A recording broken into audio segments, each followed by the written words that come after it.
Every day at around 1 p.m., at least 40 men and boys gather here in Kenya's capital, Nairobi.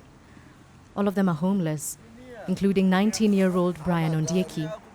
And they're all here for lunch, delivered daily by a non-profit working in the city called Homeless of Nairobi. Despite the COVID-19 outbreak, most of them have no masks, and when lunch is over, they huddle for some banter before leaving in different directions. In this reality, social distancing and staying home are not realistic options. Tomorrow does not exist. Tomorrow's meal does not exist. Tomorrow, it doesn't exist. So COVID, blah, blah, blah, all those things, to them it's there. And even if it comes and hits one of them and they die, they're used to the kids, they're used to people dying. Death was the catalyst to Brian's life on the streets. He never met his father, and when his mother died, he left home on the back of a cargo truck, which brought him to the city. Since then, this has been his life. Walking, waiting, and wishing.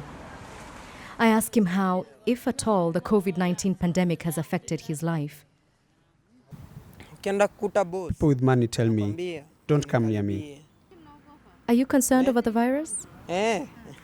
We are scared, but we just pray.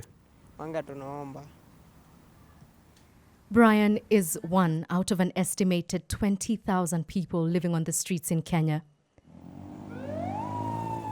But each night the country's curfew comes into effect, the homeless seem to disappear. They retreat into these dark corners, hidden from police officers and thieves. We meet a mother with her 6-month-old baby. God is the only one keeping us alive, she says. Because even if we're afraid of the virus, it's not like we can stay indoors. Brian considers himself lucky to have a roof over his head. The organization that provides lunch has rented 2 rooms in this slum for the boys. Brian sleeps in this corner, and the army, as he calls his group of friends from the streets, take whatever space is left. Life here is good. It's better than on the streets. I would freeze when I was out there, with nothing to cover myself. But here, there's something warm. With no prospect of dinner, the boys take the chance to show us a river where they wash. It's a daring undertaking.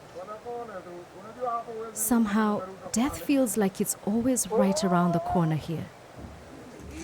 It's no wonder that the next morning, when we meet Brian, he's having a cocktail of glue and jet fuel for breakfast. The glue keeps the hunger away, and the jet fuel keeps reality at bay.